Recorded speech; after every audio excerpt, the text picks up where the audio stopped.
No one remembers exactly when the world began to break. For one weary farmer outside Naven, the first warning came as a dream. A single, unblinking eye suspended in endless dark. Then the monsters returned, portals opened, and an ordinary life became the last defense against the void. This is the story of Dragons of the Void, from Zone 1 to the current end of Zone 6. It is a journey from a failing farm to burning nations, from old prejudice to unlikely fellowship, and from one family mystery to a threat capable of changing the nature of the world itself.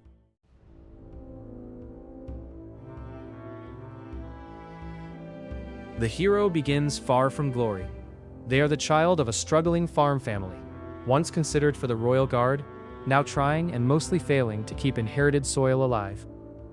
Their father died years earlier in the nearby forest, found so badly mutilated that no ordinary beast could explain it. What remains is a mother, a weathered home, and questions no one can answer. At night, the hero dreams of shadows closing in and of a vast one-eyed presence watching from a place without light. One sleepless evening, a strange pressure draws them toward Naven. The road should be familiar, yet the forest feels wrong. A scream breaks the silence. The hero follows it with no proper weapon, only an abandoned wooden practice sword, and the stubborn belief that somebody needs help. In a clearing, a young woman is fighting a living tree. The impossible has already returned. The hero simply has not learned its name yet. The woman is Alanis, sharp-tongued, impatient, and very clearly a mage. That should be impossible. Magic has faded into old stories, just as Ents and other monsters supposedly vanished generations ago.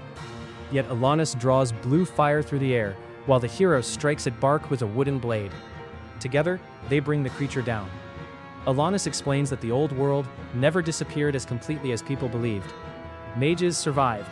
So did monsters. Worse, a magical breach has opened nearby, and creatures are passing through it. She carries an elathrium, a disc that reacts to disturbances in magic, but the hero can feel the breach without any instrument at all. Alanis notices. She does not know what it means, and her curiosity is almost as dangerous as her temper. With no better explanation for the nightmares, the father's death, or the unnatural thing in the woods, the hero follows her. What began as a rescue becomes a search for the source of a wound in reality. The elathrium leads them into danger. Floating eyes drift through the woods. Watchers, lesser demons linked to a larger central eye. The hero discovers that striking the great eye accomplishes little, while its smaller satellites remain. One by one, they destroy the connections, and the larger creature finally becomes vulnerable. Behind it is the breach, a portal where the air has been torn open like fabric. The sight matches the pressure in the hero's mind and echoes the unblinking presence from the dream. They cannot close it, but they can survive what came through. The discovery is victory enough for one night. Yet it offers no comfort. If one portal has opened near a quiet farming town, others may be opening elsewhere. Alanis wants answers from people with more knowledge. The hero wants to understand why these things feel familiar, and why the supernatural seems tied to a dead father whose story has never made sense. Their path bends toward Naven, where the crisis is already waiting in public view. Naven is being terrorized by a Naga Rizaldar. The serpent warrior demands 200,000 crowns from a community that could never pay, and poisons a villager simply to make its threat credible. Alanis charges forward before anyone can stop her. The hero follows, still under-equipped and already far beyond the life they knew. The Naga's scales turn away ordinary attacks, but the hero finds a weakness and brings the creature down. The people survive, and Naven's gnomes celebrate their new champions with a wildly exaggerated song instead of a useful reward. Then the hero searches the fallen Naga and finds something impossible: their father's shield. It is not a resemblance or a family pattern. It is the same shield carried before that unexplained death in the forest. A monster that should not exist has been carrying proof from a murder years in the past. The hero can no longer return to the farm and pretend the crisis belongs to someone else. With Alanis and the newly joined dwarf Rarsik Smeltbreaker, they head for the old stronghold of Mihr.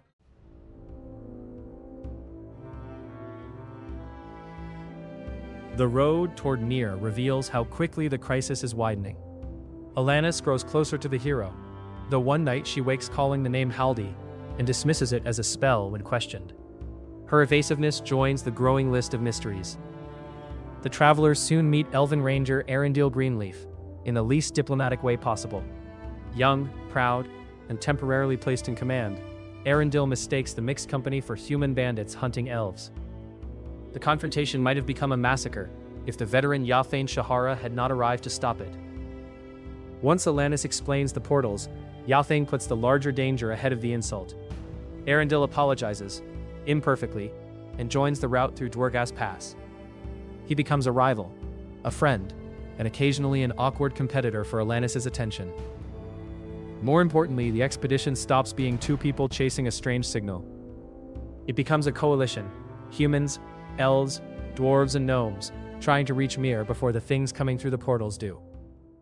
The mountain passage is guarded by more than rock and darkness. The company joins Dondamra Grimfeet, a dwarven cleric leading the stoneworkers, and Norsec Bittermail's honorbound, warriors serving a dangerous penance to restore their names. Their cultures do not fit neatly together, but every new attack makes cooperation less optional. In an old shrine passage, a greater ent rises against them. It is larger and far more violent than the creature outside Naven, proof that the returning monsters are not isolated accidents. The coalition defeats it, then moves into tunnels crawling with unnatural spiders. Workers vanish. Webs appear where no web should span. Every victory carries a new casualty, and another reminder that none of the old roads are safe. Through it all, Arundel begins to shed the arrogance of their first meeting. He watches the hero risk themselves for strangers, and answers with the same courage. Yathane's discipline, Dondamra's faith, and Rarsic's blunt loyalty slowly turn a collection of suspicious parties into an army in miniature. At the heart of the infestation waits a spider so large that its body seems to fill the cavern. Its name does not arrive through sound. Galahog pounds directly into the hero's thoughts, a psychic presence that makes the creature feel closer to the nightmares than to any natural animal. Webbing traps the hero, and Arundel risks himself to cut them free. The full coalition attacks, losing fighters even as it drives the monster back. When Galahog finally dies, the victory leaves the expedition exhausted and diminished. Yet the tunnel ahead opens toward the land surrounding Mihr. Whatever hope they carried that the spider was the central threat disappears as soon as they emerge. A ruin lies buried in desert sand as though a civilization vanished overnight, and the earth begins to move beneath them. The danger in the past was only the threshold.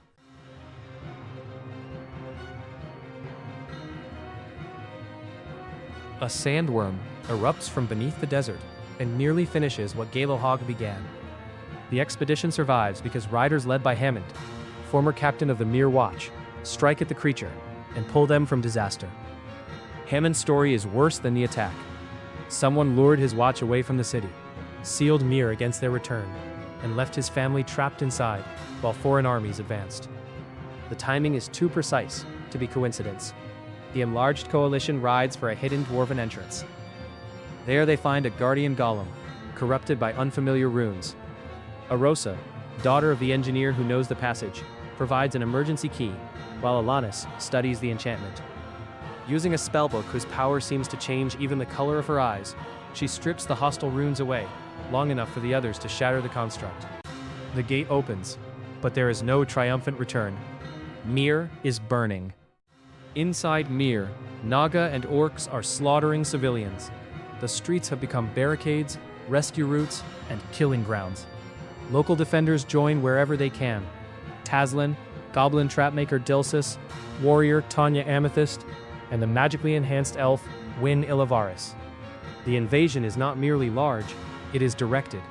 At its center, a Naga Karamati channels power far beyond anything its body should contain. Alanis holds a magical barrier while the hero and the others attack, but her strength is failing.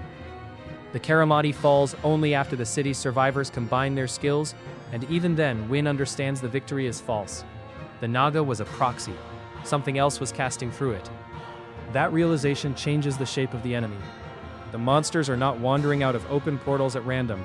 A will is choosing them, empowering them, and placing them where the damage will be greatest. The true caster appears as a faceless, floating specter, wrapped in darkness.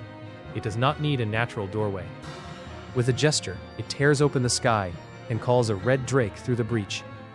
The dragon speaks. It names itself Jagar the Red, and boasts that it has waited centuries to devastate this realm again. The old wars are no longer history. Ðwergaz's first blast of fire is aimed at the hero, but Arundel moves before anyone else can. He takes the flames and falls, burned across his face and body. The hero's world narrows to keeping him alive. While the coalition fights a dragon above a burning city, they search the streets for a healer and find Hammerleaf, a talented half-elf whose vanity is nearly as memorable as his skill. His aid stabilizes Arundel, but cannot undo the deeper damage. Ðwergaz is eventually driven down, yet Mihr's survival feels fragile. The Wraith escapes, the portal closes, and the company is left with a friend who may still die because he chose to stand between the hero and Dragonfire. Mihr endures, but the expedition cannot remain. Arendel's burns worsen despite every ordinary treatment. The hero carries guilt as though it were another wound, insisting that the prince was injured because of them. Arundel refuses that version of the story. Taking the blast was his choice, an honorable act he will not allow someone else to claim as their burden. The distinction matters, though the hero is not yet ready to understand it. A smuggler named Pale Habre offers the only fast route toward better healers, passage downriver aboard the Serpent's Tooth. His price is freedom for his seized vessel and crew. Yathane distrusts him, Alanis distrusts him, and Hammond knows exactly why the ship was impounded. There is still no better option. At dawn, Pale and his abrasive gnome first mate, Valfan Whistleboots, take the company east toward Nepyres. Behind them, Mihr rebuilds its walls. Ahead, rot is already spreading through the swamp.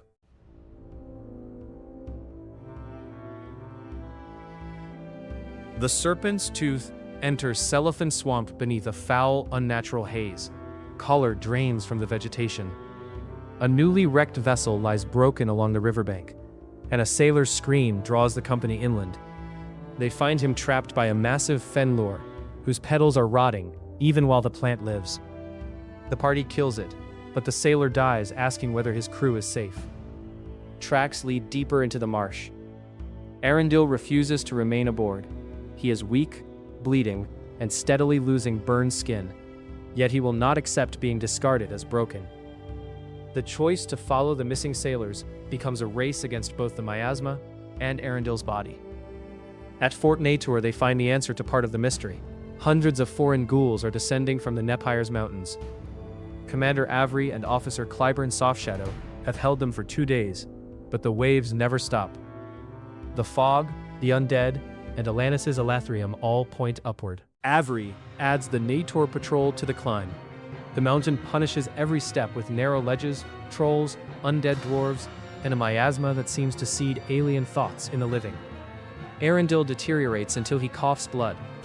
Then Naga attack in the dark, and something in the hero breaks open. Fear becomes hatred. Hatred becomes certainty. They charge at every serpentine shape, nearly blind to anything else. After defeating an undead Naga Subadar, the hero races toward another cluster, only for Alanis to throw a magical barrier in the way. These Naga are not attacking. They are frightened elders and children. Their healer, Sexesa, offers proof of peace by drawing poison from Dondamra's wounds. When Arundel collapses, Sexesa surrounds him in divine light and pulls him back from the edge of death. The creature the hero was ready to kill without question becomes the only person capable of saving their friend. Sexesa leads the company into Sampki Gadi, a hidden colony founded by Naga who rejected the doctrine of Thoughtsaken and believed coexistence was possible. Their reward was exile. A month earlier, floating black-robed beings invaded through a hole in the air. The Naga call them Kali Chaya. The invaders enslaved minds, carried away families, and returned with armies of the dead. Some victims were human and dwarven cultists, others were Naga, forced into service. Sexesa believes there is more than one Kali Chaya, which explains why the wraith in the mountain is not the same presence seen in Mihr. He also speaks of an ancient dragon hatchery where the invaders may be experimenting with bones and stolen bodies. The hero still struggles to look at the Naga without revulsion, but makes a bargain. The company will help stop the undead source, and Sexesa will perform the exhausting ritual needed to cure Arundel completely. For the first time, humans, elves, dwarves, gnomes, and Naga, they march together. At the hatchery, Blood runes pulse across the cavern walls. Human cultists lie dead beside the remains of older victims, while a floating Kalachaya chants over a field of bones. The pieces tear themselves from the ground and assemble into a 30-foot skeletal dragon. Its dead jaws release black energy, powerful enough to erase fighters where they stand.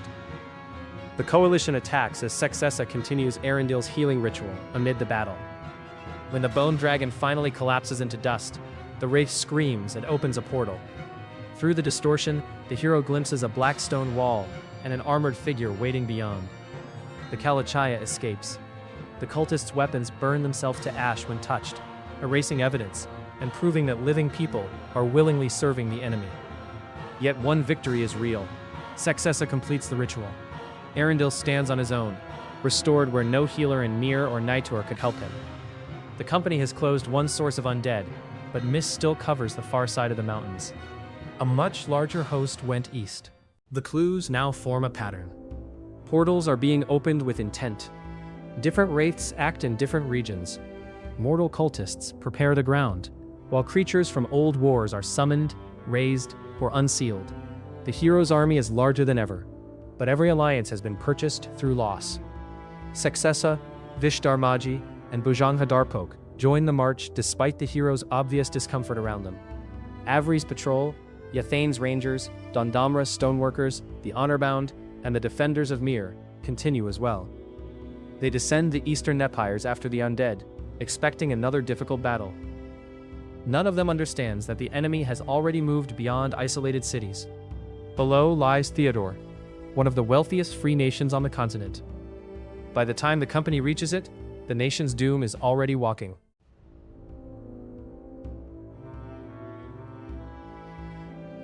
The eastern descent brings scattered undead, giant grubs, and a winged bomb beetle, whose explosive stinger burns through the exhausted ranks. Colorfully dressed herbalist Manataria treats the wounds, and between wandering thoughts, reports robed travelers riding large lizards. Cartographer Kielsa supplies what the army desperately lacks, a clear map of Thiador. His sightings, the cultist tracks, and a growing trail of burned fields all converge on Tromos Gorge, a chasm cutting across the heartland like an old wound. Orc bands roam in unusual numbers, but even they avoid the robed figures. Then a creature climbs from the gorge. It walks on two legs, radiates heat and sickness, and burns flesh with its touch. Kielsa gives voice to what the old stories imply. This is no lesser watcher. It is an ancient demon, one of the beings that supposedly vanished from the world. The company kills the Chaos Soldier and looks toward the chasm. If one demon has escaped, others may be following. The company descends into Tromos Gorge on ropes and pitons, losing fighters even to the climb. Sulfur fills the narrow passages. Quakes shake the stone, and enormous scorch marks climb the walls. Deep below, they discover an 80-foot field of rune-carved rock pulsing with old magic. It was a seal, greater than anything Alanis has studied, and human cultists have shattered it beyond repair. A dead attacker carries the same dark robes and the same willingness to die rather than be captured. At first, the craters among the broken runes look like blast damage. From a distance, their shape becomes clear. Each is a footprint, large enough to hold a dwarf, burned directly into the earth. Something colossal was imprisoned here. Hundreds of smaller demons escaped with it. The wraiths did not need to conquer Thiador themselves. They only needed mortal hands to open the cage. Escape from the gorge becomes its own campaign. In a round tunnel, the party meets the Ulan Suti, a serpent whose gaze turns living fighters to stone and whose venom melts flesh.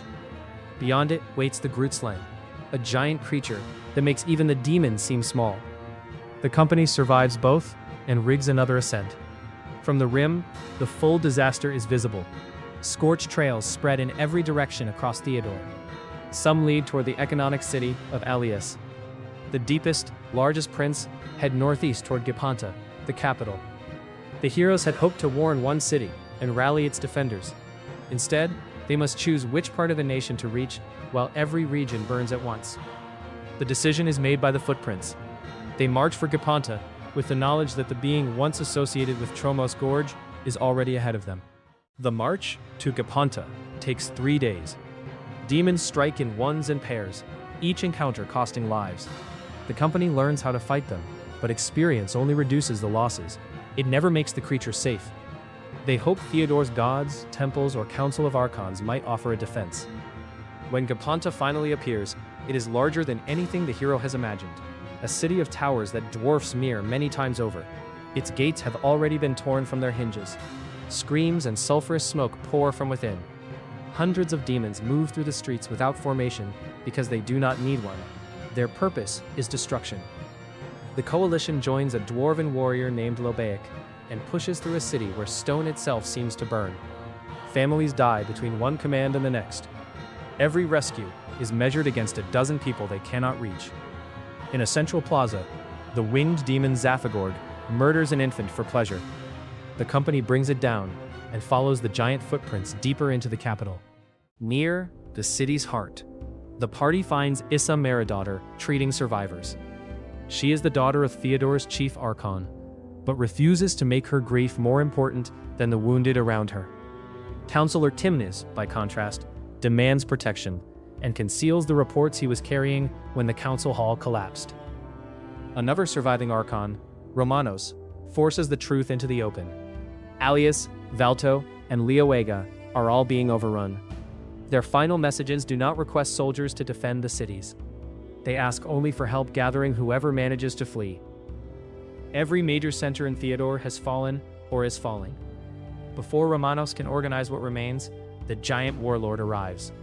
A single sweep of its weapon kills him so completely that only part of his body remains beside the hero.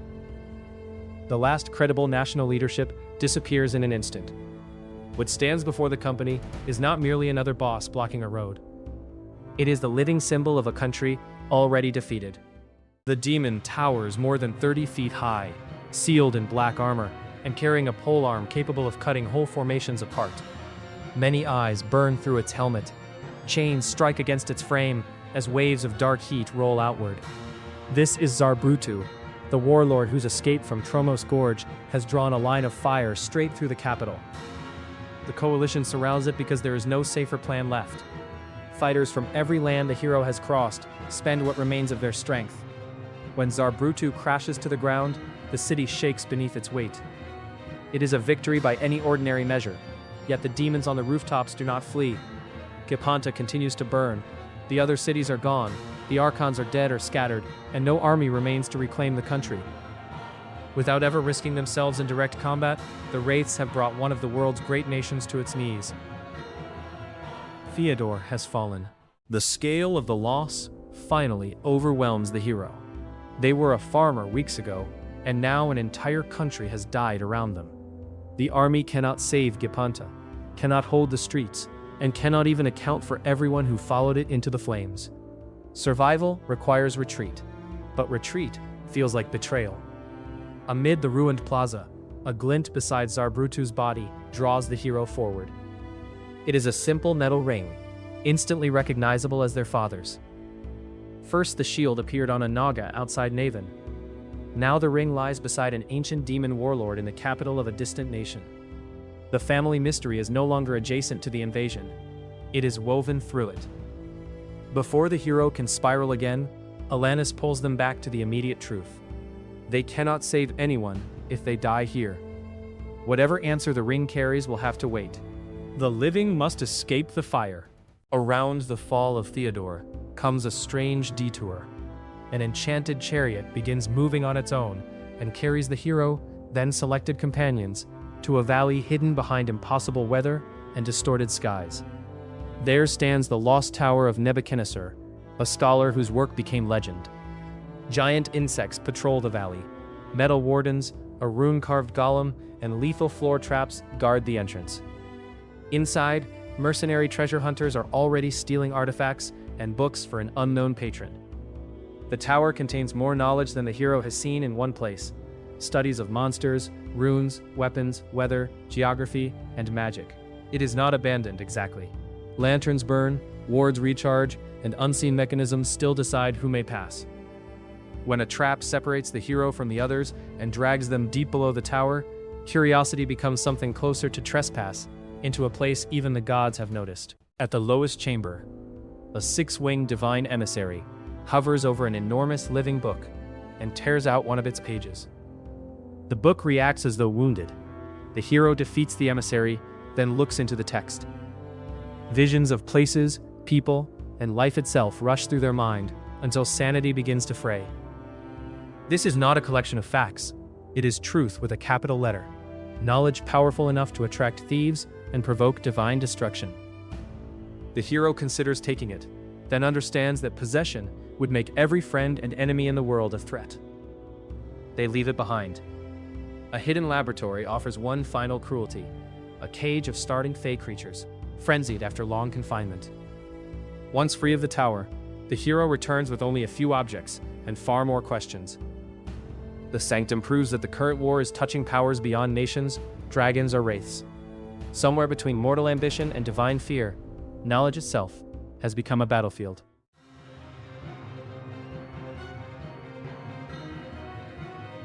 The survivors flee Gapanta toward the shipyards, gathering anyone they can from alleys, lodgings, and ruined markets. Smoke destroys every sense of direction. Issa mourns her father, while still moving with the wounded. Arundel, once the impulsive prince who attacks strangers on the road, becomes the person who keeps the hero from surrendering. At the docks, most ships are already burning. Hale spots 3 large vessels anchored beyond the harbor, and finds small boats capable of ferrying refugees out. Then tentacled demons called Zogan rise from the water and shatter one of the boats. The coalition fights on smoking planks, while Valfin organizes the evacuation.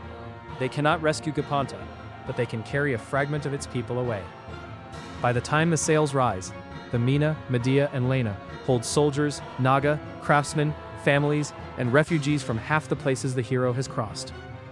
Behind them, an entire horizon burns. For the first time in weeks, the pace slows. The 3 ships follow the Thiadoran coast while the wounded sleep, strangers share food, and the survivors begin learning one another's names. The hero discovers that Valfan's rough commands conceal real care, that terrible-looking mushroom soup can taste wonderful, and that a floating city of refugees still contains laughter. Their strategic choice is less comforting. The Akerali's republic is closer, but its bureaucracy may imprison the undocumented refugees, and its fear of Naga could become a massacre. The Slathage Empire is farther west, beyond months of cold water and pirate routes, yet it may be capable of mounting a true military response. The company chooses the Empire. It is a fragile plan, but it is the first plan shaped by something larger than the next attack. On the 10th day, dark shapes begin moving beneath the ships. Oceanic Naga climb onto the decks with hooked weapons and attack all 3 vessels. The hero fights a Naga Navik and kills it. Then victory turns sour. Still flooded with anger, they kick the corpse and declare the entire Naga kind a blight that should be erased. Some sailors cheer. The allied Naga stare in disgust and betrayal. Sexesa looks wounded in a way no blade caused. Later, the hero cannot remember saying any of it. Only the reaction remains, and an itching wound on the forearm that has lingered since Gapanta. Whether the missing memory is trauma, corruption, or something else, the harm is real. Naga begin transferring away from the hero's ship. Yathane asks a question no tactical explanation can avoid. Would anyone trust a commander who appears to hate them simply for existing, yet still orders them into danger? The hero has defeated monsters by learning their weakness. This failure requires them to look for the weakness within themselves. When the hero finally apologizes, Sexesa does not make forgiveness easy. Sampki Gadi was not his first home, nor his second, nor even his 10th. He spent a lifetime fleeing humans who attacked his people for existing. His mother died buying time for others to escape. He understands that serpentine bodies frighten people, but the Naga cannot change how they were born, and they cannot survive by endlessly running or accepting death. Sexesa did not heal Arundel to purchase tolerance. His people did not march against the Kalachaya to earn charity. They helped because it was right. If doing what is right only leads to their destruction, he cannot ask his companions to remain. He promises to continue the larger quest, but warns that many Naga will leave when they can. The hero seeks advice from every friend available. Most offer sympathy, some expose their own prejudice, and Alanis gives the hardest useful answer. Before mending other hearts, the hero must repair their own, and learn to lean on others when they fall short. Nearly 2 months pass before the next disaster. In the Vazir Narrows, a large ship appears without a flag. Pale explains that honest vessels show a mark. A ship hiding its allegiance is not confused, it is hunting. The refugees row for the distant shore, but the pursuer is faster and armed with cannons. One broadside tears open the Lena, another cripples the Mina. Maroon cannoneers board through smoke as prisoners in their hold reveal what surrender would mean. The heroes fight across the pirate deck and free whoever they can. But courage cannot repair 3 sinking ships. Rarsik drags the hero toward the rail as the order to abandon ship spreads. Hundreds leap into freezing water. Then Rarsik ignites a barrel of cannon powder to prevent the pirates from shooting the survivors in the sea. The blast destroys what remains of the battle and knocks the hero into darkness. The hero wakes on wreckage, in water cold enough to stop thought. The shore is distant. Many dwarves and gnomes cannot swim, and armor is pulling others under. Sanctum takes the hero by the arm and tells them to hold on. His serpentine body cuts through the sea, with Rarsik, Alanis, Lobeik, and the hero clinging to him. Once they reach land, Sanctum immediately turns back. Across the wreckage, allied Naga do the same, again and again, carrying hundreds of people who had watched their commander call them a blight. The effort leaves the cold-blooded rescuers collapsing on the beach. This time, the hero acts before fear can provide an excuse. They order fires, dry coverings, and shared body heat, then crawl under blankets and embrace Sanctum to keep him alive. The act does not erase what was said. It does not grant instant forgiveness. It does prove that change can become action when there is no time left for words. The shipwrecked company has reached an uncertain borderland between the Slathage Empire and Odria. Snow begins to fall, and remaining on the shore means freezing to death. They march north through the night, following fresh footprints until they meet Shem, a villager, evacuating the elderly and injured from Dumva. A Vildman horde is attacking his home. The refugees are half frozen, wounded, and in no condition for another battle. They also need shelter, and the hero cannot watch another settlement be destroyed without trying. The coalition strikes the barbarians from behind and defeats their chieftain, driving the horde away before the village burns. Dumva's children quickly accept the strangest members of the army. Bujangda is soon playing in the snow with them. The adults are more suspicious. Matron Elizabeth offers shelter, but trust comes with a price. A creature from the dividing crags has been stealing villagers. If the newcomers truly intend to protect Dumva, they will hunt it. Guided by Elian, and joined by Morth's expedition of overconfident nobles, the company climbs into the snowy divide. They find impossible tracks, frozen blood, violet flesh, and signs of a predator unlike anything local hunters recognize. Alanis's Elathrium begins spinning, but it points northwest, while the trail leads southwest. The two disturbances are separate. At nightfall, a four-legged beast rushes from a cave with curved fangs and glowing eyes. Mrgoda does more than attack with tooth and claw. It calls forth living shapes of ice, as though the cold itself has learned to hunt. The coalition kills it in blood-soaked snow. Alanis studies the remains and offers an answer more frightening than deliberate summoning. Mrgoda may be a natural creature altered simply because the void has touched the world. The Wraiths did not need to place it here. Their portals are changing what already lives. That is where the story currently ends. Thiador is destroyed. Geponta's survivors are stranded in a northern wilderness. The Kalachaya remain beyond their portals, aided by mortal cultists and connected to dragons, undead armies, and ancient prisons. The hero still carries a father's shield and ring, both recovered from enemies who should have no connection to a death years earlier. Alanis still hides the meaning of Haldi and the full nature of her spellbook. The strange wound on the hero's arm, the missing memory during the Naga battle, and the one-eyed presence from the dreams remain unresolved. The alliance with Sanctum is damaged, but not dead. Most ominously, Mrgoda proves the void is no longer only sending monsters into the world.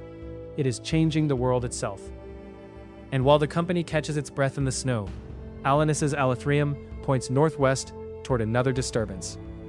The next road is already calling.